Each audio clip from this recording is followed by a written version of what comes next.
call now on the member for Georgetown West to grace us with prayers. Let us pray. Almighty God, from whom all wisdom and power are derived, we beseech thee so to direct and prosper the deliberations of the Legislative Assembly now assembled, that all things may be ordered upon the best and surest foundations for the glory of thy name and for the safety, honor, and welfare of the people of these islands. Bless our Sovereign Lady, Queen Elizabeth II, Philip, Duke of Edinburgh, Charles, Prince of Wales, and all the royal family. Give grace to all who exercise authority in our Commonwealth, that peace and happiness, truth and justice, religion and piety may be established among us. Especially we pray for the governor of our islands, the premier, the speaker of the Legislative Assembly, the leader of the opposition, ministers of the cabinet, ex officio members, members of the Legislative Assembly, the Chief Justice, and members of the judiciary, that we may be enabled faithfully to perform the responsible duties of our high office. All this we ask for thy great name's sake. Let us say the Lord's Prayer together. Our Father, who art in heaven, hallowed be thy name. Thy kingdom come. Thy will be done on earth as it is in heaven. Give us this day our daily bread, and forgive us our trespasses, as we forgive those who trespass against us. Lead us not into temptation, but deliver us from evil. For thine is the kingdom, the power, and the glory, forever and ever. Amen. The Lord bless us and keep us. The Lord make his face shine upon us and be gracious unto us. The Lord lift up the light of his countenance upon us and give us peace now and always. Amen. Please be seated. This Honorable Legislative Assembly is now in session.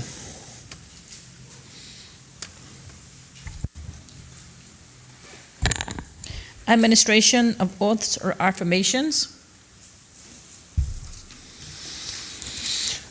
None. Reading by the Honorable Speaker of messages and announcements? None. Presentation of petitions? None. Presentation of papers and of reports? None. Questions to honorable ministers and members of the cabinet? None. Statements by honorable ministers and members of the cabinet? None. Personal explanations? None. Obituary and other ceremonial speeches? None. Raising a matter of privileges? None. Government business? Motions. Government motion number 1 of 2020-2021. Freedom Information Law 2020 revision, Freedom of Information General Amendment Regulations 2020, to be moved by the Honorable Attorney General. The Honorable Attorney General.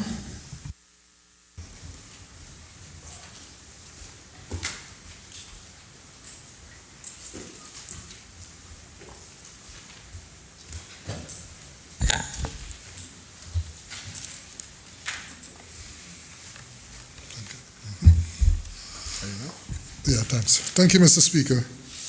Mr. Speaker, I beg to move Government Motion number 1 of 2020-2021, which reads as follows. Whereas Section 57 of the Ombudsman Law 2020 revision provides that the Cabinet may, subject to an affirmative resolution, make regulations, A, generally for the given effect to the provisions and purposes of the law, B, prescribing the period of time for the doing of any act under this law, and C, for anything that is required or permitted to be prescribed under this law. And whereas the Freedom of Information regulations were approved by the Cabinet on the 24th of June 2020, and whereas the Freedom of Information General Amendment Regulations 2020 has now been laid on the table of this Honorable House, Be it now therefore resolved that the Freedom of Information Law General Amendment Regulations 2020 be affirmed by the Legislative Assembly pursuant to Section 57 of the law.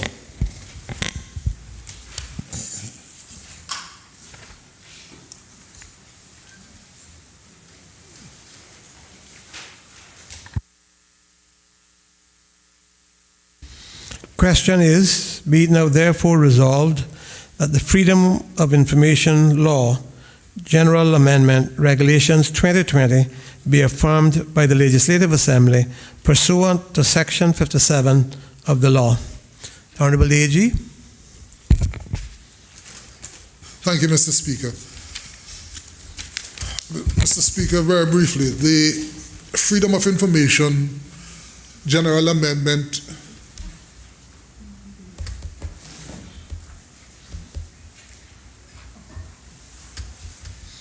Sorry. May I speak to the motion? You may, yes, sir. Thank you. Thanks, Mr. Speaker. Honorable member, you can continue. Thank you. Mr. Speaker, the Freedom of Information General Amendment Regulations 2020 seek to amend existing regulations impacted by the amendments to the Freedom of Information Law, particularly those which came into effect following the coming into effect of the Data Protection Law 2017. These regulations, Mr. Speaker, also provide for additional amendments to improve operational efficiency and to strengthen the rights of both FOI applicants and of third parties whose personal information is requested under the FOI law. Given the time that has passed, Mr. Speaker, since these general regulations were first enacted in December of 2008, these amending regulations also update certain definitions to reflect relevant changes over time. Regulation 1, Mr. Speaker, provides for the title of the regulations. Regulation 2 seeks to amend 3 definitions and insert 1 new definition. In particular, Mr. Speaker, Chief Officer is now defined in the same way as in the Public Service Management Law. This updated definition reflects constitutional and other changes since the regulations were first enacted in 2008. For example, Mr. Speaker, the previous regulation made reference to the portfolio of internal and external affairs. It also made reference to the portfolio of finance and economics and the Office of the Complaints Commissioner. And Mr. Speaker, it did not include the Office of the Director of Public Prosecutions. Mr. Speaker, there is also a definition of consent. Is a new definition inserted to provide public authorities in general and information managers in particular with guidance as to the standard expected where an individual is to consent to the disclosure of his or her personal information to a third party. Mr. Speaker, there's a definition for information manager, and this has been clarified to include reference to the section of the FOI law under which this person is appointed within a public authority. Then there is the definition of personal information, Mr. Speaker, which has been clarified to A, remove reference to being recorded in a material form or not, as the FOI law applies only to records held by public authorities. B, explicitly note personal information may relate to an individual who is living or deceased. And C, Mr. Speaker, move the list of examples of data elements, including within this definition. The scope of the term personal information, Mr. Speaker, has instead been moved to a new Schedule 4. Mr. Speaker, may I just point out here that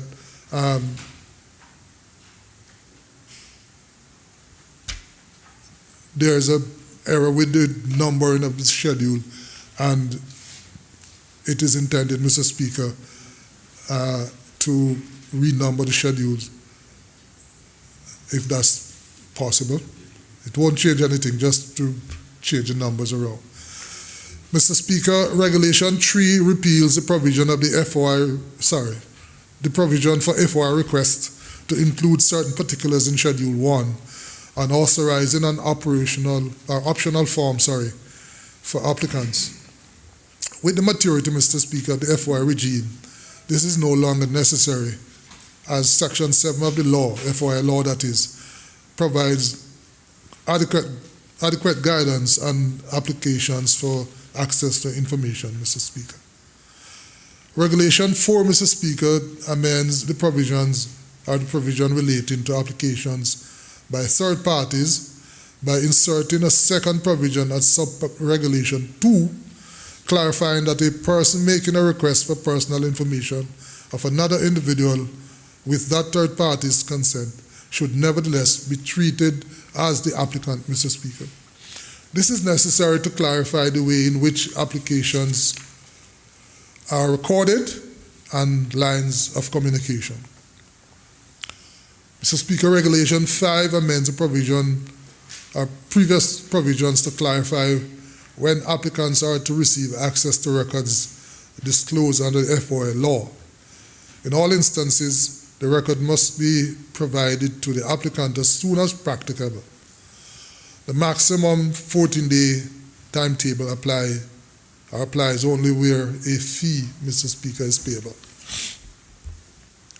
Mr. Speaker, Regulation 6 amends the provision relating to acknowledgement of requests to allow for this communication to be in any written form, not only by way of a letter. This clarification, Mr. Speaker, allows for a more efficient process, given email is the most common form of communication with applicants. Regulation 7, Mr. Speaker, amends a provision relating to consultation with third parties regarding disclosure of their personal information to an FOI applicant.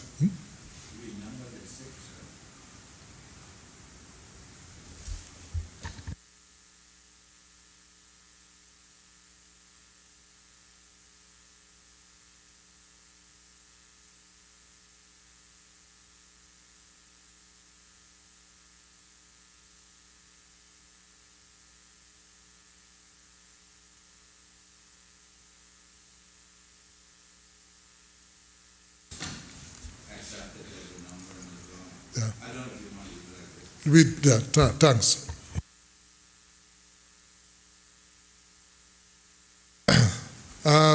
To allow for this communication to be in.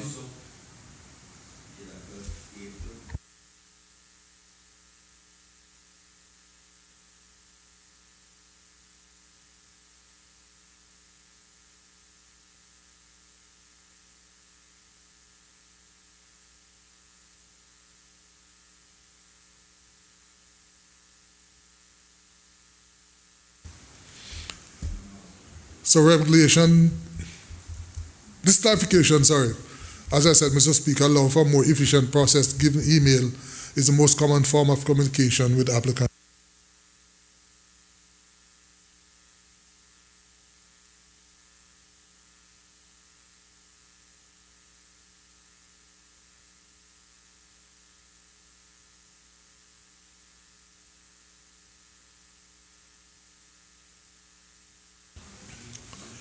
Mr. Speaker, Regulation 7 amends a provision relating to consultation with third parties regarding disclosure of their personal information to an FOI applicant. 8A restructures the various provisions to provide further clarity. B requires the notice to describe the nature of the personal information concerned. C removes a timetable or timeline to make a final decision, as this is not necessary, Mr. Speaker, given public authority must work within the overall timeline to respond to the applicant. D removes a reference to specific potential means of communication.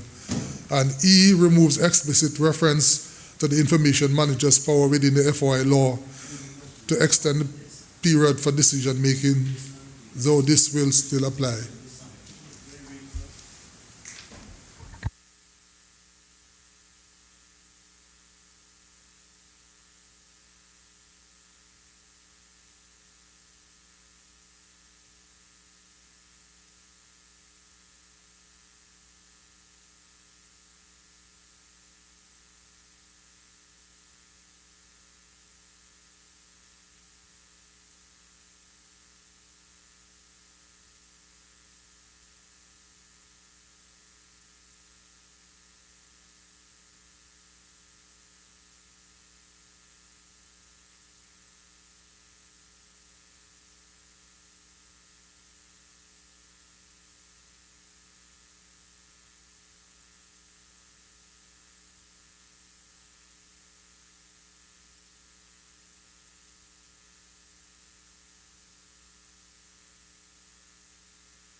Honorable members, can someone let me know what's happening?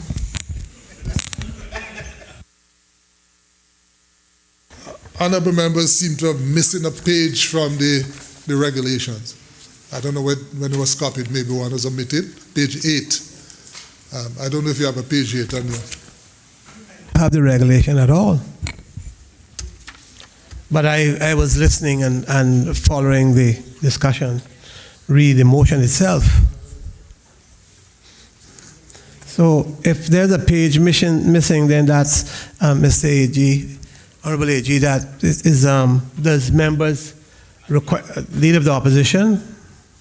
Mr. Speaker, I believe all of us thought that there was a misprint in the numbering of the pages, but it appears now like there is material amendments that are missing from what was circulated to us some time ago, and there's no green paper on this. This is regulations, a motion. I don't know how we're going to address that, but certainly when the AG get to it, we will be starry-eyed and unable to follow, now that we have recognized that page 8 is missing, and that is substantial to the overall detail of the motion and the amendments to the regulations.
Mr. Speaker, if I may I respectfully invite the Attorney General to withdraw this, in that no members, it appears, even the backbench has not received the complete regulation as proposed, and it's certainly somewhat unfair that we could expect to give meaningful contribution to a regulation that we do not have half thereof.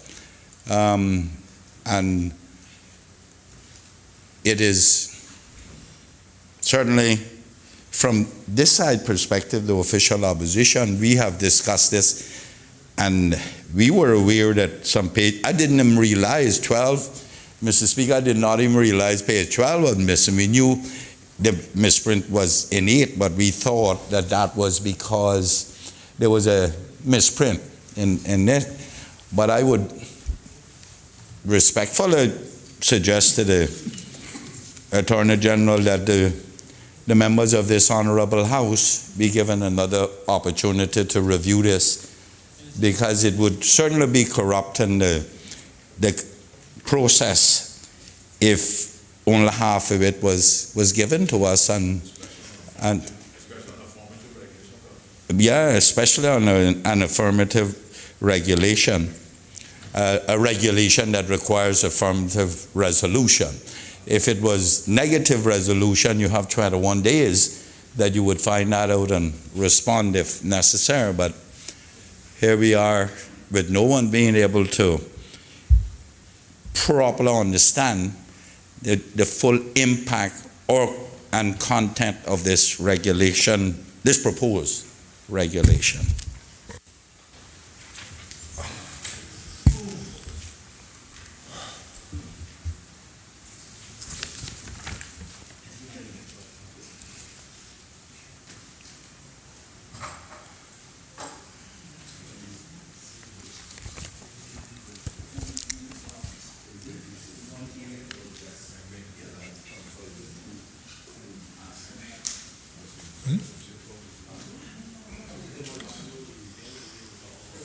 Mr. Speaker, I don't know if you are now in possession of the entire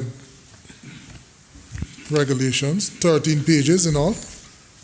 That was what was submitted, Mr. Speaker. It seems as if what happened is when the regulation was, after the regulation was sent down, and it was printed or copied for that matter, and sent out to members, some of the pages were inadvertently omitted, Mr. Speaker.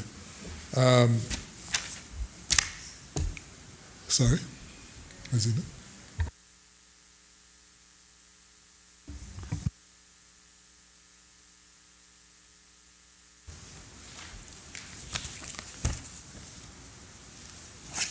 So what was sent out? So what was?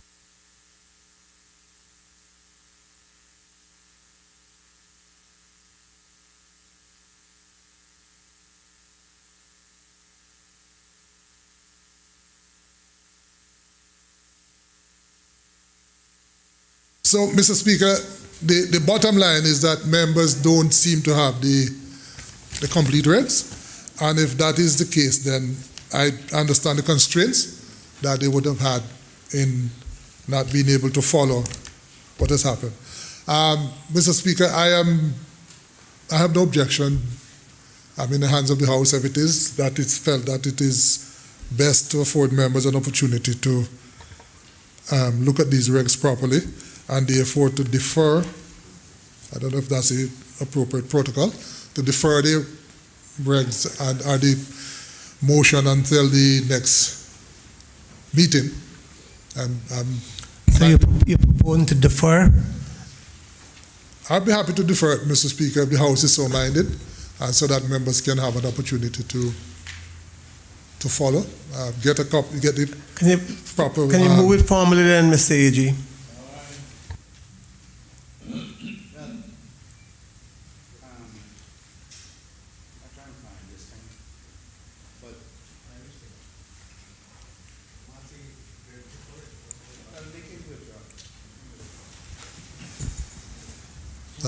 Thank you. So, Mr. Speaker, I seek leave of the House to defer the motion until, motion number 1 of 2020, government motion number 1 of 2020-2021, Freedom of Information Law 2020 revision, Freedom of Information General Amendment Regulations 2020 to the next meeting of the Legislative Assembly.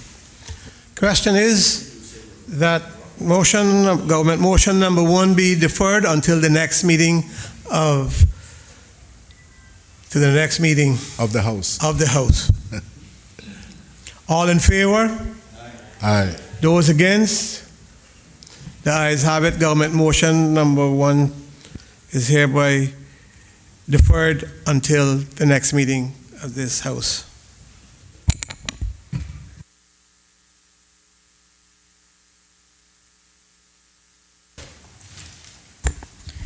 Government motion number 2, Development and Planning Law 2017 revision, Draft Building Code Amendment Regulations 2020, to be moved by the Honorable Minister of Commerce, Planning and Infrastructure. The Honorable the Minister of Planning. Thank you, Mr. Speaker. Mr. Speaker, I beg to move government motion number 2, 2020-2021, Development and Planning Law 2017 revision, Building Code Amendment Regulations 2020. Mr. Speaker, with your permission, I'll read the motion.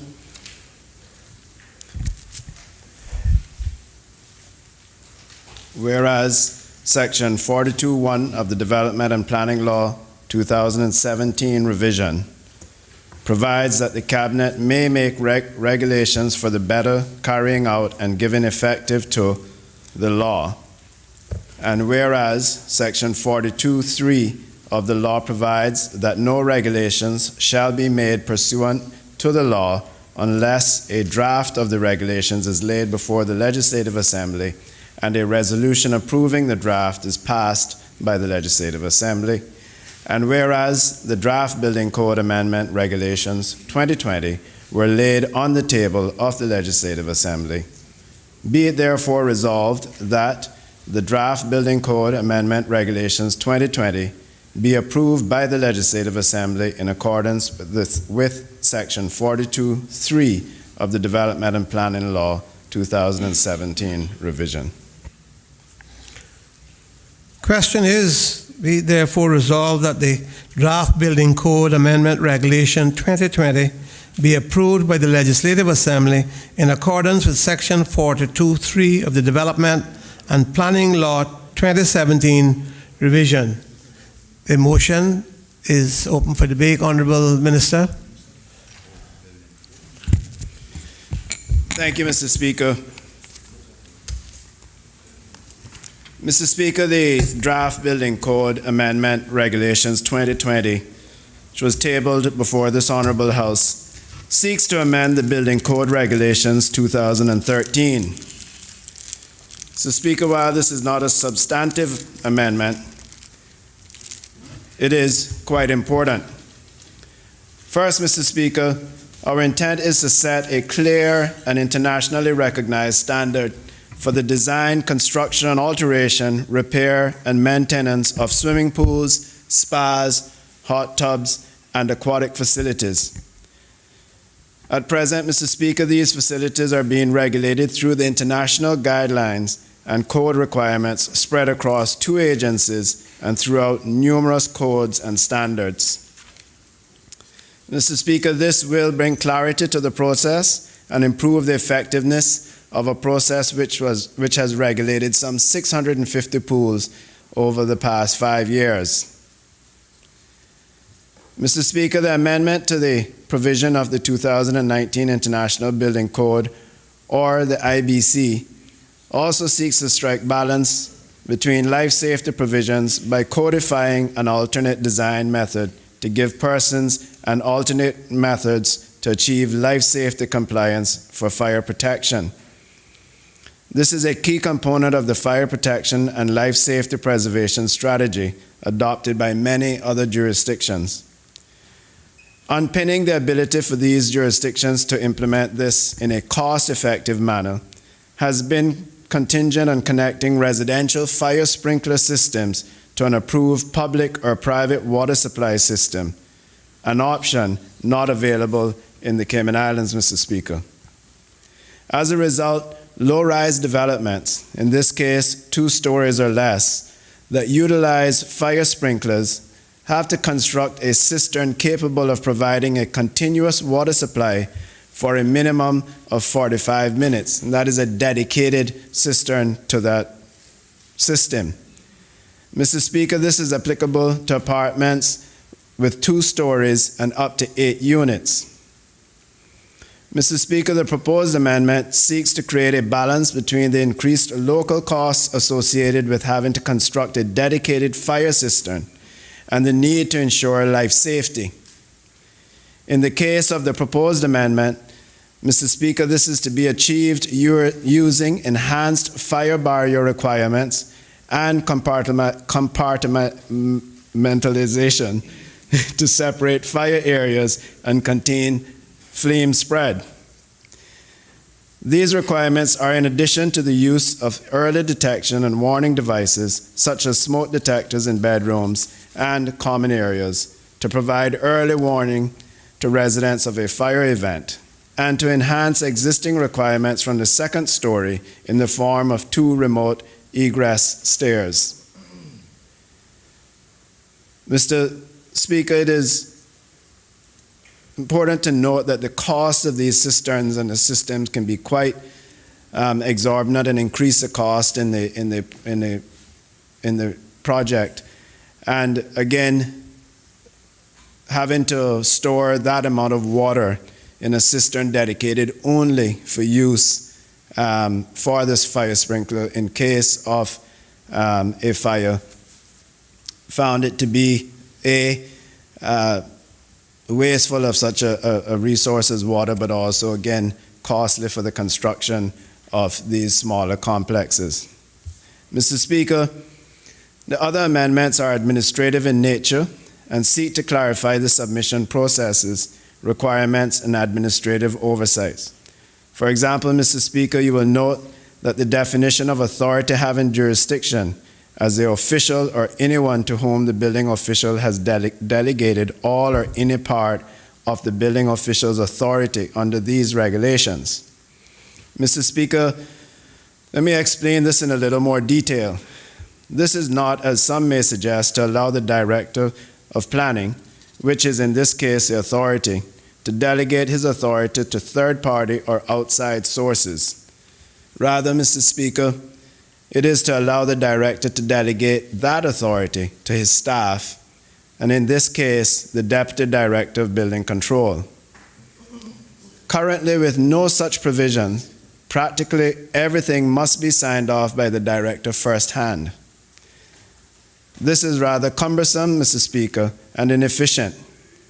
And by delegating to staff of the Building Control Unit, the section can become more efficient and complete reviews and/or inspections that would otherwise require the Director's sign-off. So again, Mr. Speaker, to be clear, it is not intended to have the Director delegate this authority to outside or non-civil service resources. Mr. Speaker, we also note that these amendments are not the easiest to digest in this form. However, this is a legislative process that we utilize. And as importantly, Mr. Speaker, industry professionals are also versed and aware of these changes, given they are familiar with the building code in general. Having said that, Mr. Speaker, we note that there should also be a consolidation of these amendments shortly that will give a clearer picture to the public when accessing or reviewing the building code. Lastly, Mr. Speaker, as I mentioned earlier, these amendments relate to changes to the 2009 IBC. However, it is the Ministry's intention to continue the code modernization process by later transitioning to a more recent version of the International Building Code. The Department is currently reviewing the options, whether it is to be the 2018 or the 2021 version. Mr. Speaker, both have advantages, but we are likely to stay just a few years behind in order to minimize corrective amendments that the international body sanctions. It is also important to utilize best practice and maintain high industry standards, Mr. Speaker, and I fully believe that this is a primary reason that we still see strong development growth despite the recent pandemic. Just to give you an idea, Mr. Speaker, we have issued some 745 building permits thus far in 2020, with a value of over CI $420 million.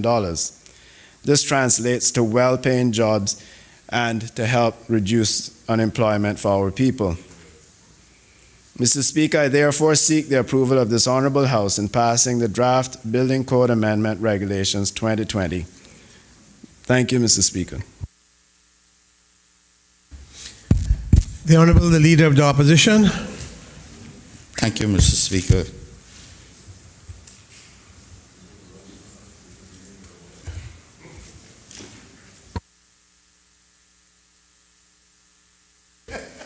Mr. Speaker,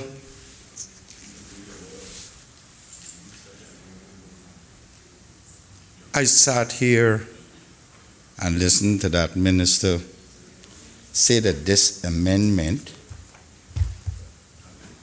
especially on the Section 2, so Section 2,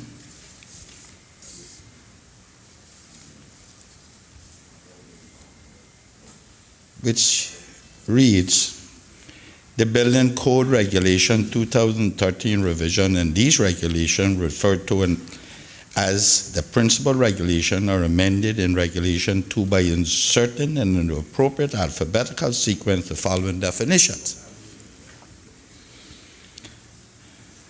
Fire code official means the building official or anyone to whom the building official has delegated all or any part of the building official's authority under these regulations. And authority having jurisdiction means the building official or anyone to whom the building official has delegated all or any part of the building official's authority under these regulations.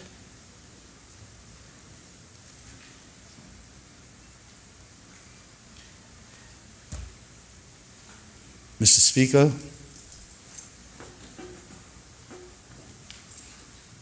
I don't propose to impute improper motives in this legislature. And I wouldn't do that. But Mr. Speaker, I don't understand how the minister can get up here and say that this does not mean we're going to extend that delegation to third parties or any outside source. It is for the directors. Mr. Speaker, 20 years of being in here, almost, teaches me to have a keen eye and clear conscience. Mr. Speaker, when we look at the Building Code Regulation 2013, the definition of authority means the central planning authority. The definition of building official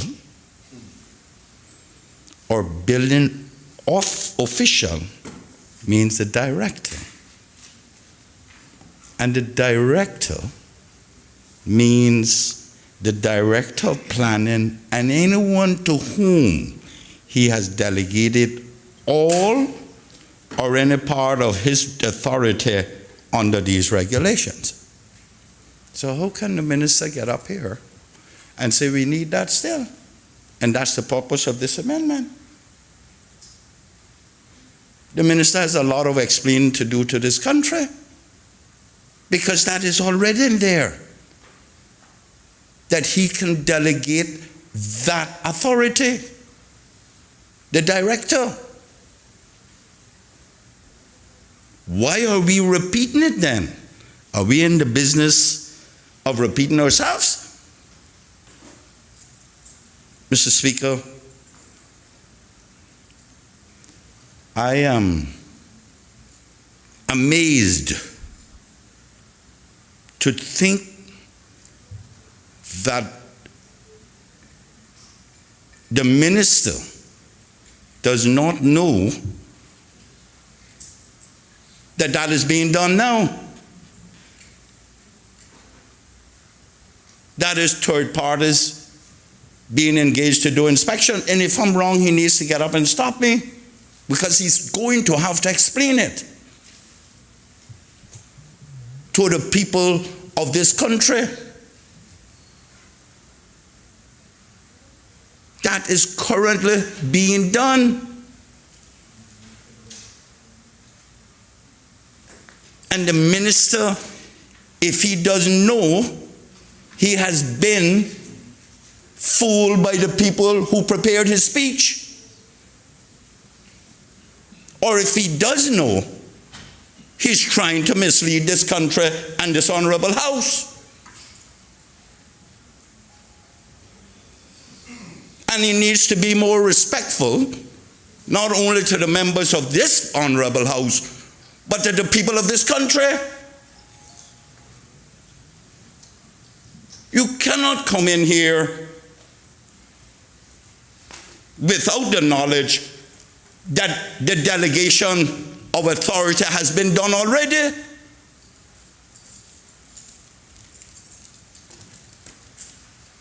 That is a serious matter. And if I'm asking to who want to get up and say that it's not, then because I want to be careful, you know. Everybody needs to be careful in here, but they need to be truthful.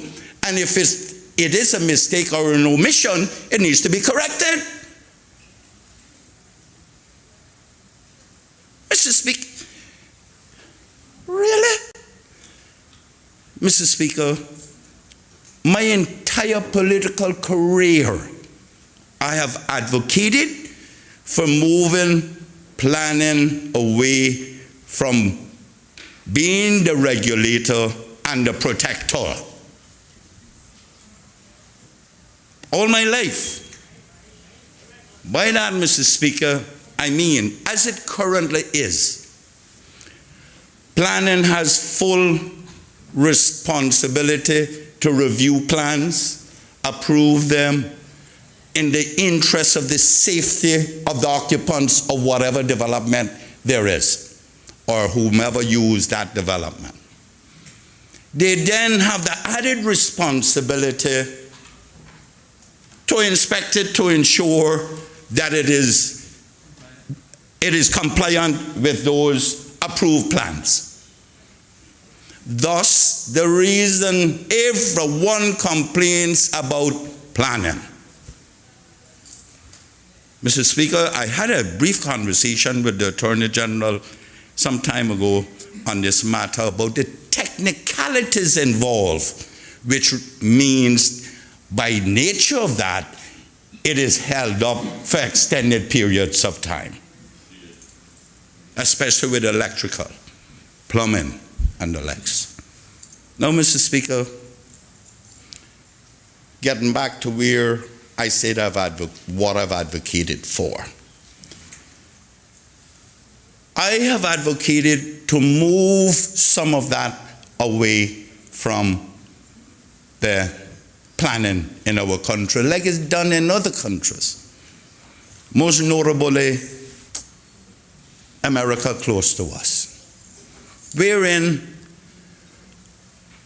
we are not, government should not be held responsible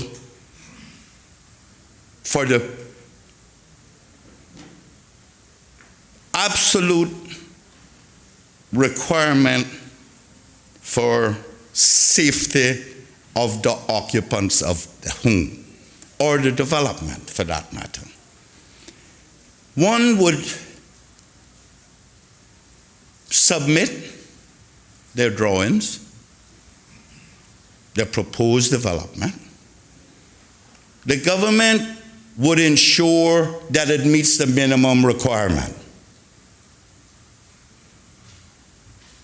Thereafter, the government would not be responsible for every inspection thereon. The government would reserve the right as a regulator to inspect at will. However, what that requires, Mr. Speaker, is public liability and professional liability insurance being held by those who build. Those who do the drawings, the architects, those who manage the project, those who subcontract the project, whether that's air condition, MEP, or whatever it is, they must guarantee the developer owner that they have professional and public liability insurance, and for whatever period of time they agree, those insurances would stay valid over the life of that development. Mr. Speaker, we're taking that to another level.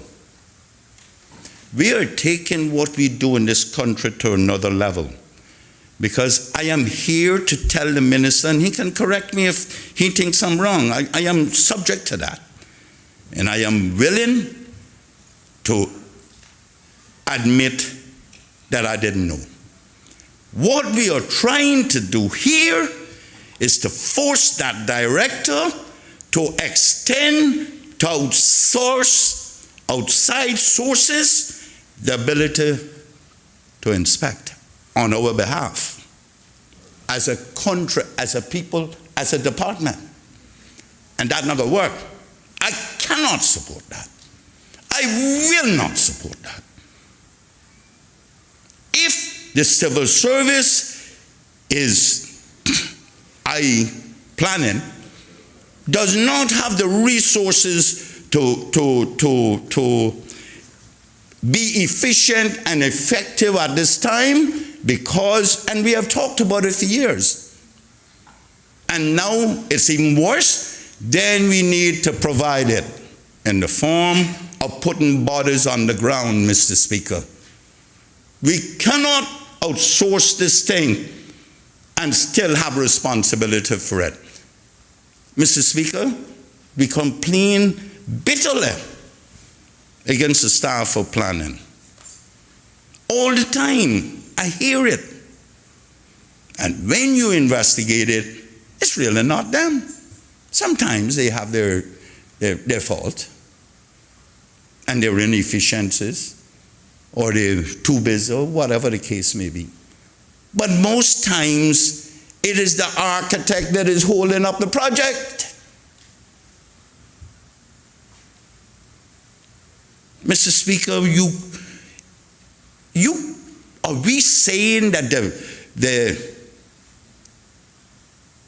the deputy governor is going to sit down here and accept that his efforts are going to be thwarted, efforts to develop a world-class civil service, and allow this front bench, this political directorate, to destroy it?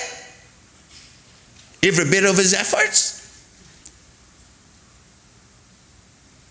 That the planning is holding up development in this country, yet we won't provide them with the resources? And this now to outsource it to someone else that we cannot trust. Where is the public liability insurance? Where is the professional insurance?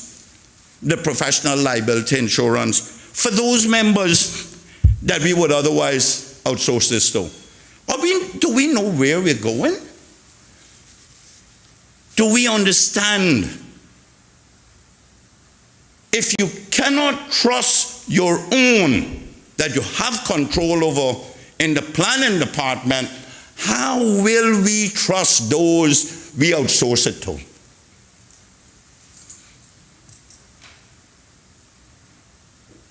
We always talk about this systemic corruption in this country. You think it's only politicians and civil servants? That's what I believe. That's what would otherwise be said about us. You think that's where it's at?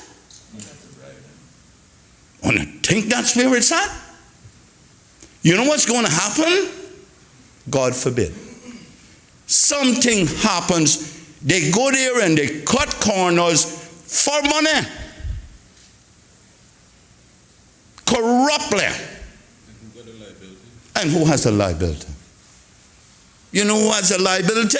It lies squarely on our shoulders if we approve this.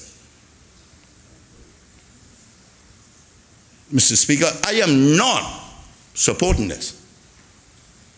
Now get that straight, that I am voting no and I'm calling for a division as well. Mr. Speaker, we cannot do this. You know what needs to happen? We are doing this for those who have, to facilitate their desires and their needs. And I want to see it, the development desires, investment, proceed properly. But I'm a Reagan man. Trust but verify. Mr. Speaker, we are doing everything possible for everyone else. You know what needs to be addressed in all this development? The number of requirements we have now put on the little man who wants to build a house. That's what we have done. Nobody is looking at that. They're going to get structural engineering drawings, costing another $2,000, $3,000 on a simple house. And we ain't doing anything about that? What is the minister doing about that? On a simple two-story building, which is usually drawn by the small architect. Those are the things we need to be looking at.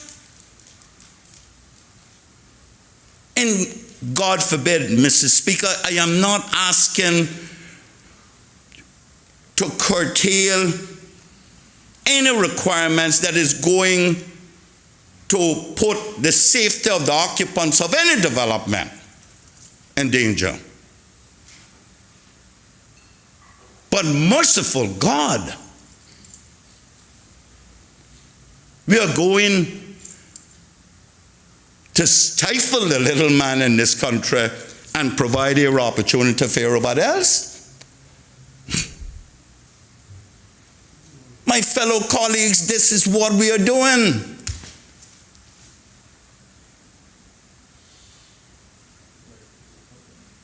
Swimming pools, Miss W, the member from Northside, got to deal with that. I don't even want to deal with that side of it. It's just, it bothers me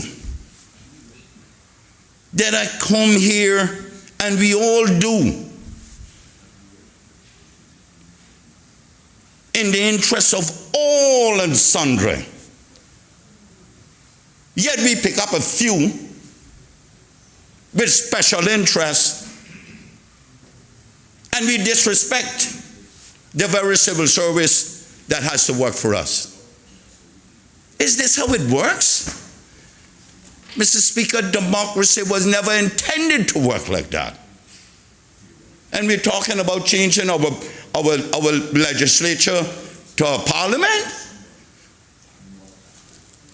And we're going to sit down here and allow these things to go through here?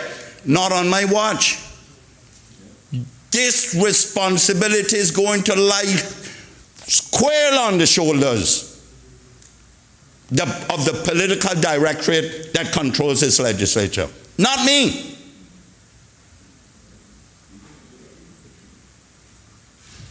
Mr. Speaker, I've said often, one of the very good things you did politically was to put the little young man in charge of planning. During your tenure that happened. You politically, you can't do it. You can't do it politically, but you know what I mean. You can't involve politically with staff. I'm glad you corrected that. Yeah. But I'm proud of the young man. So am I. So are we all. But you got to give him the tools. If you do not give him the tools, he cannot get the job done. And then we criticize him. If we are, that's what you try and do? You think, Mr. Minister, that I don't know that there are powers over him that will try to control him, tell him how to do it? You think I don't know? You think we all don't know? That is how we destroy our young Caymanian professionals. This needs to stop.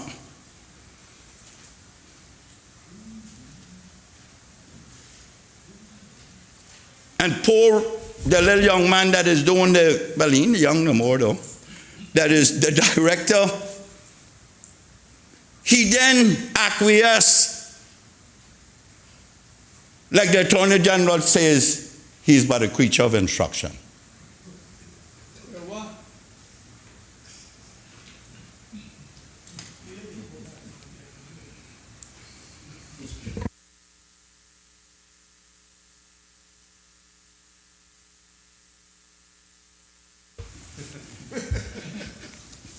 Mr. Speaker, it bothers me. You think, Mr. Speaker, that young man proposed this? He would have to come and tell me that, because he has the authority now to put it down to his staff. He has it. Why would he want now to repeat that in the regulations? Really? On would try come make me believe that? Me of all people? Show me where he proposed that he cannot operate under the current. And if he proposed that he get help, what was his first choice? It had to be to increase the resources, the human capital of his department. We have paid lip service to it for too long, Mr. Speaker.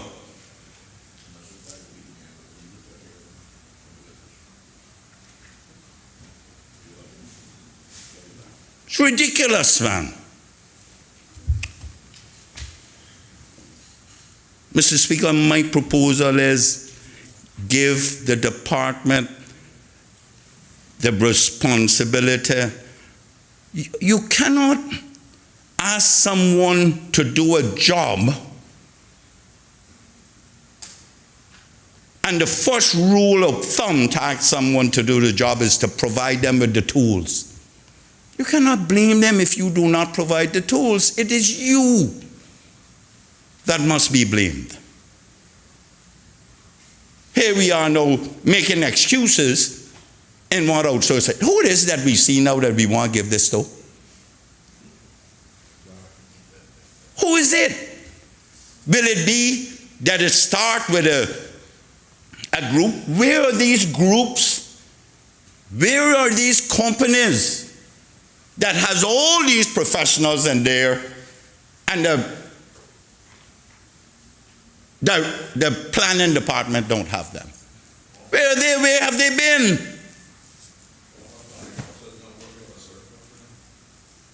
Where have they been all these years?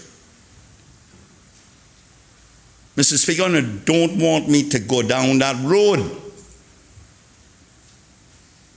I wonder why is it that people think that the opposition is out in some Mojave desert and don't know anybody within hundreds of miles and don't know what's going on in their country.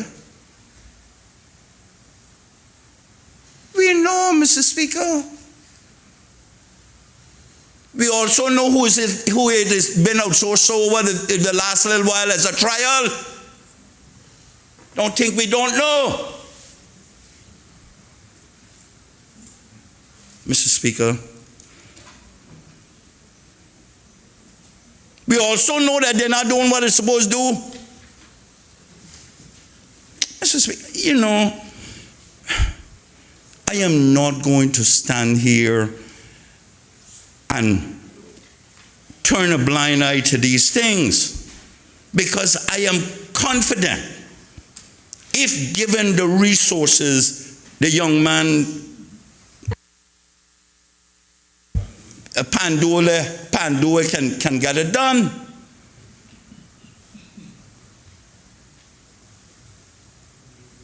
And yes, I want to see as high an efficiency as possible within this department. This is not the way to get it. I hope the deputy governor get up here and say that he does not approve of this.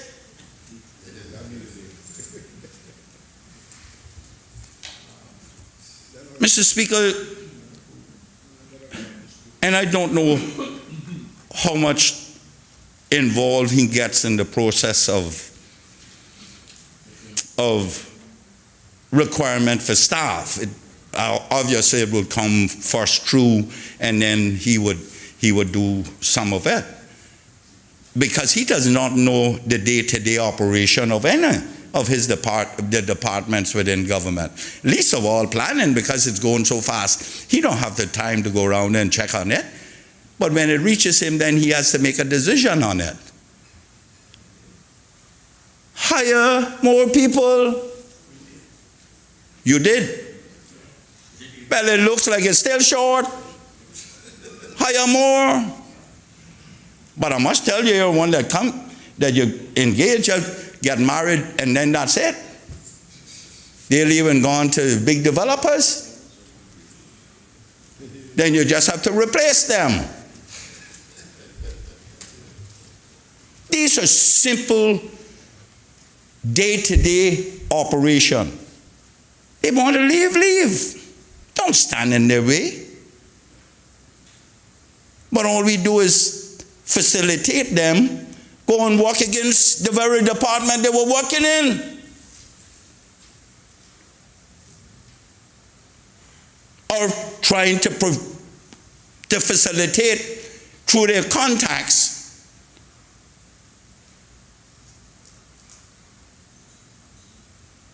They're no employer. And they don't want me to open up on that one.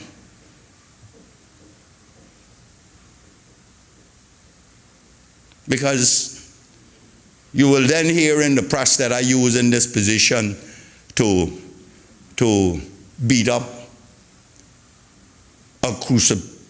vilify former civil servants. So they really don't want me to go there. Because I did that before. Mr. Speaker, it really bothers me that we can find every loophole. And you notice how the minister tried brushing over it? Can't brush over these things.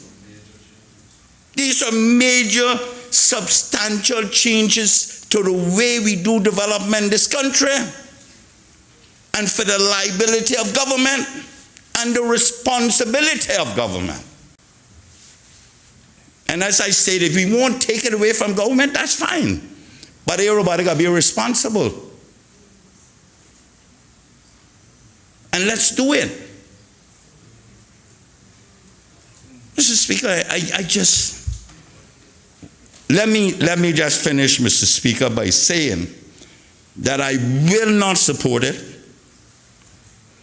I would encourage the members of this Parliament, Legislative Assembly, not to support the changes in this building code regulation to allow others to do inspections. One, inspect themselves, or two, outsource it to a third party and they do the inspections. Do not do it. We're walking down the wrong road in this country. The reason we complain about planning is because they follow the regulations. Are we going to get away from that now? And the building code. oh, this is the purpose of this, try and get away from that. Arden McLean, the elected member from East End, will not support it. And I'm going to ask the Speaker for a division so the country can see who supports that kind of behavior in this country. Thank you very much, Mr. Speaker.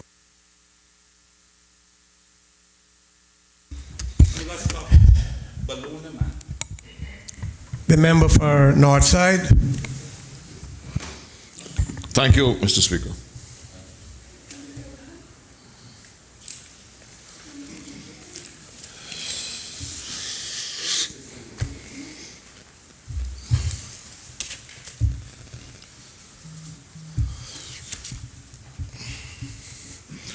Mr. Speaker, I rise to make a contribution to the draft Building Code Amendment Regulations 2020.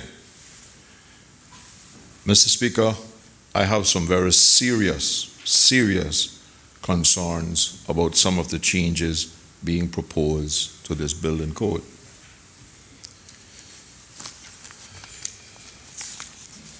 Firstly, Mr. Speaker, in Clause 2 of these amendment introduces two new definitions: fire code official and authority having jurisdiction.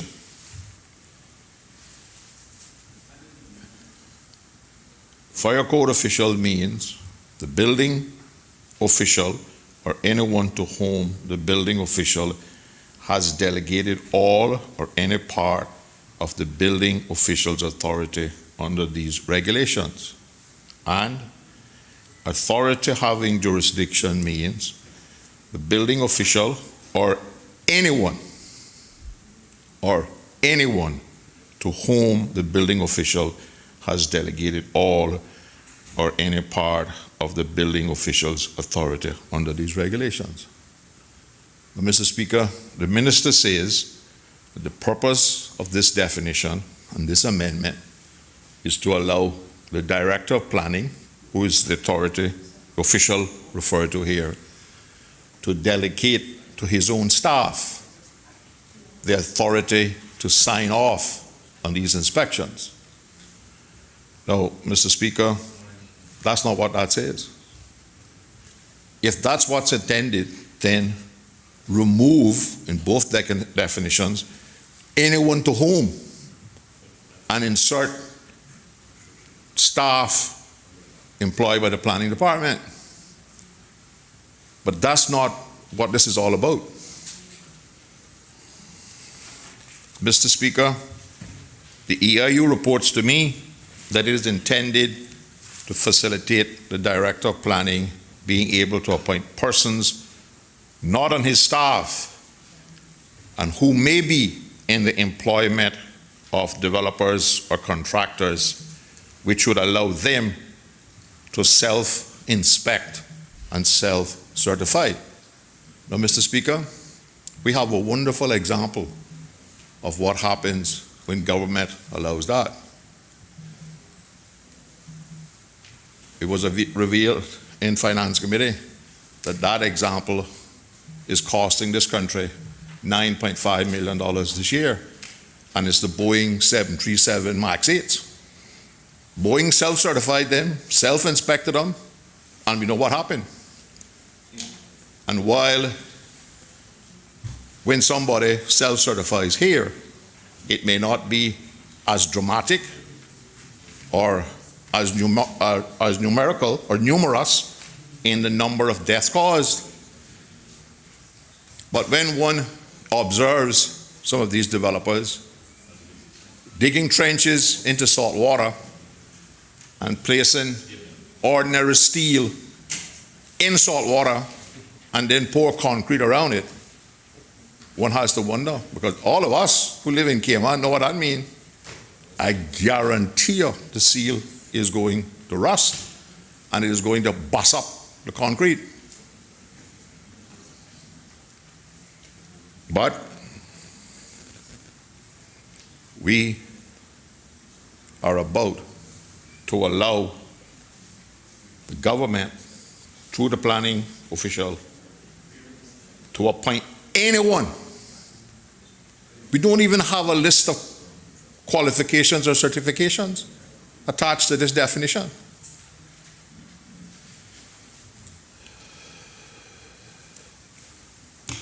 Mr. Speaker, I agree with the Leader of the Opposition. We know the complaints that we get about planning and that things are being held up in planning.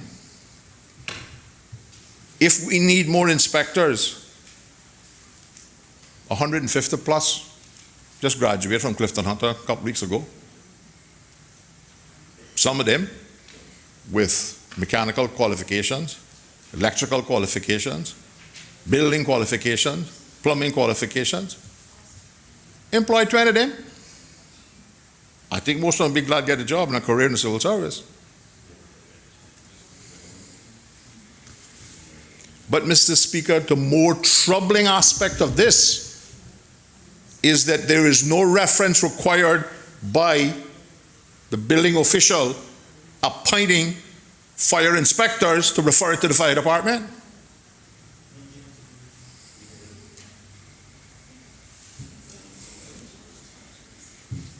You would think at least when it comes to appointing a fire code official, there would be some reference or some cross-reference to the fire department.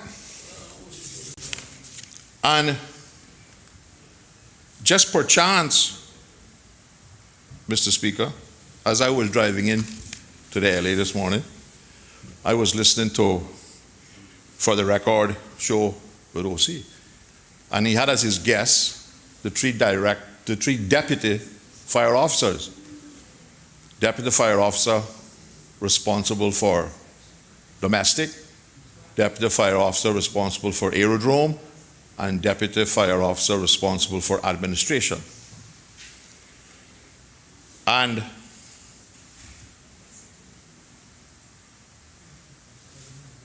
I sent in a question because, and I was intended to deal with that under the sprinkler, removing the requirement for sprinklers. But I'll deal with it now because it's just as important here as well. I sent a question by WhatsApp to ask the host, because I think it was the Deputy Director for Domestic who gave a lot of praise for improvements in the building codes, and in particular he referenced sprinkler systems in buildings, because he reported, and I'm just paraphrasing, I'm not quoting, that in one instance, by the time the fire department got to the building, the sprinkling system had out of the fire. So I sent in a question, are you aware, is the fire department aware that the government is bringing a building code amendment to Parliament today to remove the requirement for sprinkling systems in certain buildings? Their answer was no. They couldn't comment on it because they had not had any reference from the planning department that was being done, and they had no knowledge of it. Now, if we're not consulting them on that, you think we're going to consult them on appointing an official? That should not happen. That should not happen.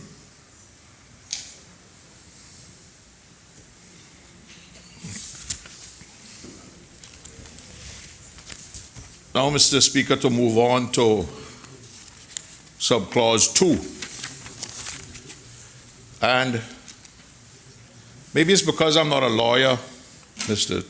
Speaker, but I don't know why we write regulations and laws in this roundabout, complicated, undefined way.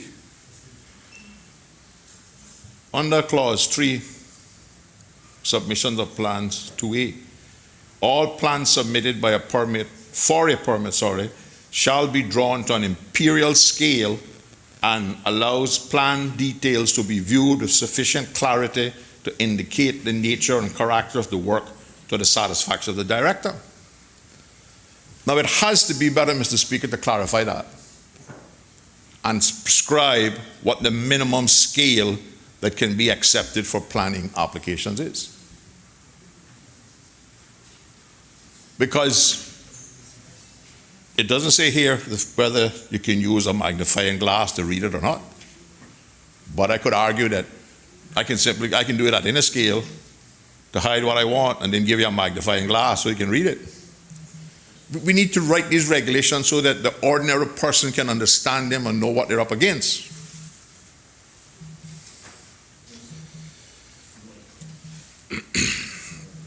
In clause 4, Mr. Speaker,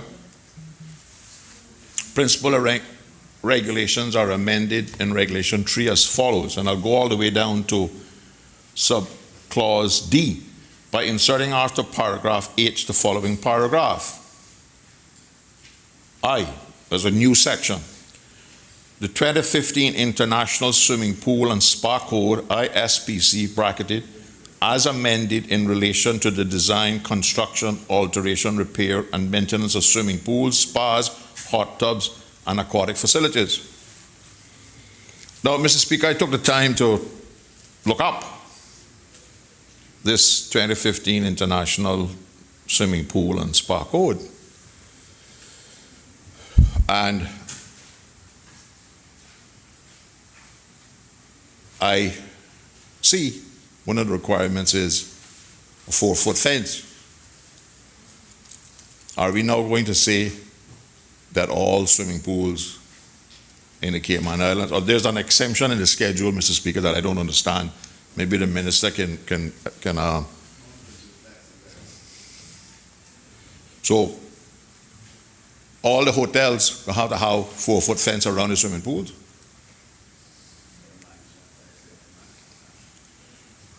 And all apartment complexes?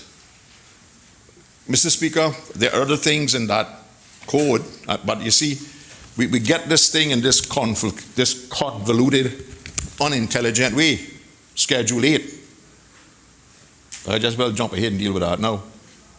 Amendments to the 2015 International Swimming Pool Spa Code.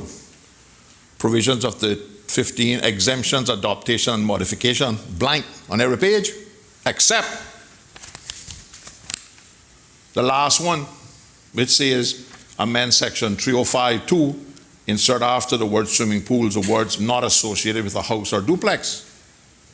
Now, what these other amendments are and how they relate to the code, we don't know unless we go to the code and look for 101.1, 102.9, 103, 104, 105, 107, 108.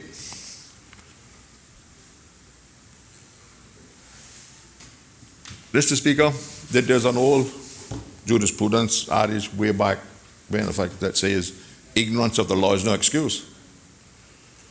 But why do we make it so difficult for our people to understand the law?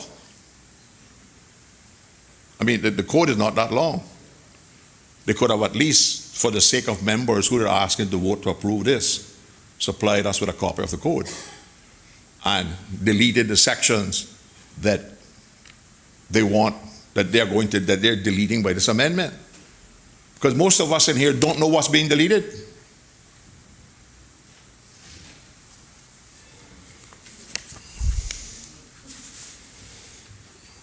And I mean, is this going to be retroactive? There's no saving clause here that says it doesn't affect the existing structures. And it's not just for swimming pools, you know, a little 6-person spa or hot tub in an apartment complex, you have a 4-foot fence around it. And it goes into great detail of what size the holes in the fence can be, etc., etc., etc. If, Mr. Speaker, this is intended to provide a safety mechanism because we've had some accidents in pools, there's simpler ways of doing it.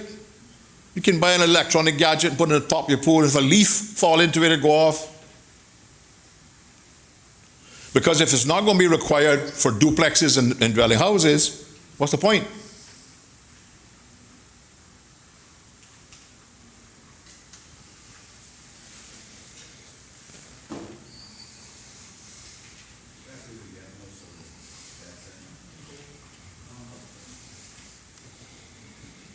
And, well, I mean, I would expect, Mr. Speaker, that this is going to be the usual thing.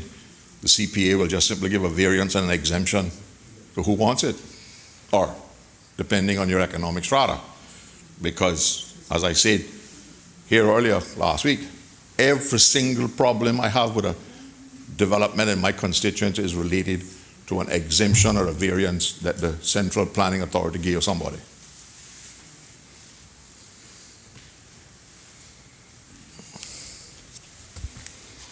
So I'm assuming, the way it's written, that there is no requirement to retrofit these aquatic facilities. But it doesn't say that. I would be more comfortable if it said that.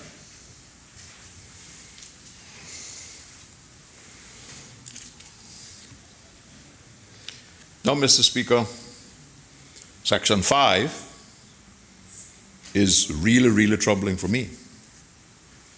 This is the section where we are removing the requirement that currently exists for sprinkler systems in certain buildings. And Mr. Speaker, we're saying, as I understand it, that if you have a group R3 fire area, not excluding 3 stories or above grade plane, you don't need a sprinkler system. If you have an R2 fire area consisting of 8 or fewer units, not exceeding 2 stories, not being part of a mixed-use occupancy that complies with the following conditions: 1, dwelling units separated by a minimum of 2 of our fire resistance rated wall and floor assembly constructed in accordance with Section 709, except Section 709(4), Exemption 5, which shall not apply. Again, why can't we just spell these things out? Why do we have to complicate stuff so? 2, type 1, 2, or 3 construction with a 1-hour fire barrier between dwelling units and a combustible roof structure. And 3, 2 remote egress stairs from the 2nd floor. Now, Mr. Speaker, that's all well and good in terms of the fire traveling from one section to the next, having this fire-rated walls. But are we going to require these fire-rated walls within the unit, between the kitchen, between the bedroom, between the bathroom, between the living room? Because my concern is for the occupants of the building that's on fire. But we don't seem to be concerned about them. All we're worried about is it doesn't go to the next building, to the next apartment or whatever. While we say that there are other provisions in there that have smoke detectors and all this sorts of stuff, we know that those things can fail. We know that sprinkler systems can be failed, but we have an obligation through the Department of Planning of Fire to make sure that the sprinkler systems work and that they're maintained properly.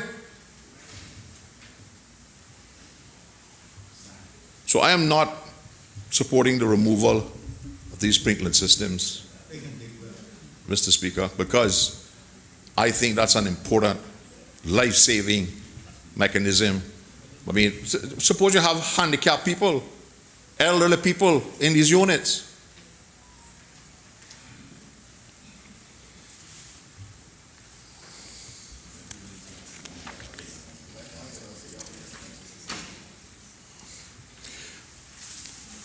So, Mr. Speaker, again, I am really perturbed and concerned that the fire department was not invited to opine on this change.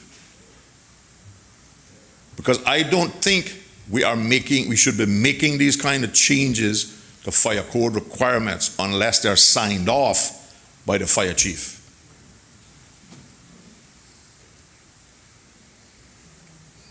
And if that has been done, it would be good to table the correspondence related thereto.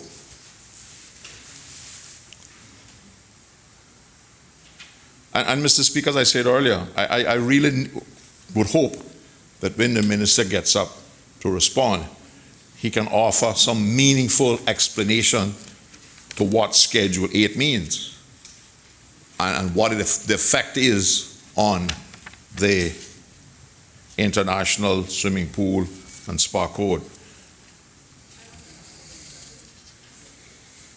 So, Mr. Speaker, I cannot support these building code changes in the current form. If the government is mindful to make some changes and comply with some of the troubling or remove some of the things that trouble me on these building code, I could be persuaded to vote for the bill. Of course, I fully recognize that the government don't need my vote to pass this. So, Mr. Speaker, the intention of the development and planning law that was passed in this country way back in the 70s, 80s, was that these kind of things would have broad consultation with the public. I have talked to a couple of architects. I have talked to a couple of contractors. Nobody know anything about this. Nobody know anything about this. There were 2 contractors and 1 architect at the public meeting. I had to discuss this. And they were totally shocked to see that these changes were being brought and there had been no communication with them. And Mr. Speaker, I am a proponent, a practicing believer in participatory democracy, and I believe that the people have a right to know what is being done on their behalf. So, Mr. Speaker, unfortunately, I can't support these changing to the building code as they currently exist. Thank you, sir. At this time, we'll take the luncheon suspension. We'll come back at 2:15.